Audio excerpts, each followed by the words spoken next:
As you can see, I have got another big unboxing for you today, and this time we are going to be taking a look at the X Plus figure release of Godzilla based on his 1967 appearance in the film Son of Godzilla.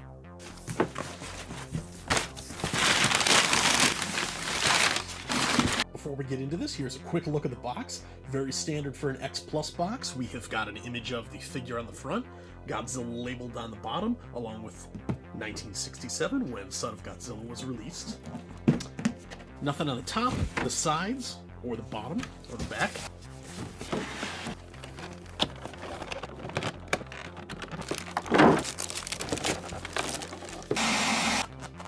First off, I would like to say that a lot of people do not like Son of Godzilla as a movie.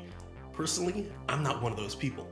I think the island setting was better utilized than in Godzilla vs. the Sea Monster. I thought that the weather experiments they were doing there were a very interesting plot device. I love the Spiga and the Gimantises. I grew up with the AIP cut, so that's what I call them. I even love Minya, and I even love the Godzilla suit. Of course, it probably has to do with the fact that I want to say this is the fourth Godzilla movie that I had seen. The very first ones I saw were on TNT's Monster Vision Godzilla Bash 94. The first one was Mothra vs. Godzilla, and then Godzilla vs. Monster Zero, and then Godzilla's Revenge. And then I saw this one. I want to say my mom taped it for me when I was little, when it was on the Disney Channel, back in the days when they didn't even air commercials, just occasionally their logo would come up in the bottom right of the screen. But anyways, I'm just rambling here. So let's get a closer look at the figure, starting down at the feet. The paint scheme for this Godzilla's nails is a little darker than others. Instead of just a straight bone color, there's a little bit of tan and dark brown mixed into there. Moving up to the sculpt for the thighs, that was always a very characteristic feature of this Godzilla suit. Big, bulbous thighs, and they really captured that in this sculpt, which I love. You've got its signature tummy right there. Moving up a little higher, you've got the claws, which feature a very similar paint job to the toes, as well as the tinier hands that were featured in that movie. And then moving up to the face, the one that earned him the nickname of Frogzilla. Had a much more kid-friendly appearance and had the eyes shifted towards the top of the head. Turning him around, you've got the dorsal plates, and this one featured some that were a little bit different. They're a little more jagged, a little rougher, and the larger dorsal plates were shifted a little bit lower down his back, almost kind of near his abdomen as opposed to up towards his shoulder area. And then just a quick look at the tail here. In the movie, he had a very rounded edge to the tail, which they captured in this sculpt very nicely.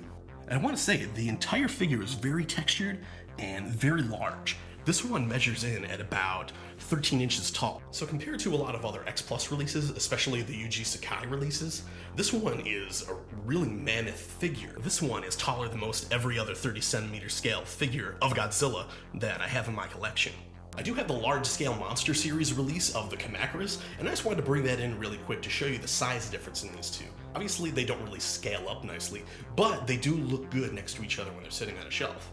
Sadly, I don't have the large-scale Monster Series 67 Godzilla compared to this 67 Godzilla, but from the pictures I've seen, it's just night and day. The other one looks like a toy, and this one looks like it came right off the screen. I would also like to point out the seams in this figure. Most of them are hidden very well. Obviously, we'll start down here. The tail's obviously got that attachment seam. I want to say that there are seams under the knees, so there are two there. There is one at each shoulder. I believe there is one for the lower jaw. And I'm not 100% sure, but I do think that there is a seam going down for the dorsal plates on each side. The only very small gripes I have with the figure have to do with the inside of the mouth. The teeth in the movie had a very shiny, brownish, stained color, and as you can see here, they do have the bone color, but they definitely aren't brown enough for my taste. They should be dirtier. And then when Godzilla roared in the movie, you could always see a pinkish color to his gums, which is not carried over here. The paint job here is a very dark maroon color. But personally, I think this is one of the best X Plus figures they've released to date of Godzilla in terms of accuracy to the original suit. I would give this an easy 9.5 out of 10. So I think it is time to wrap up this quick unboxing video now. If you've enjoyed the video, remember to give me a thumbs up, remember to subscribe, and don't forget to click the notification button so you're notified when I upload new videos. And if you love all things monsters, Halloween, unboxings, and horror movies, don't forget to check out some more of my videos in the future.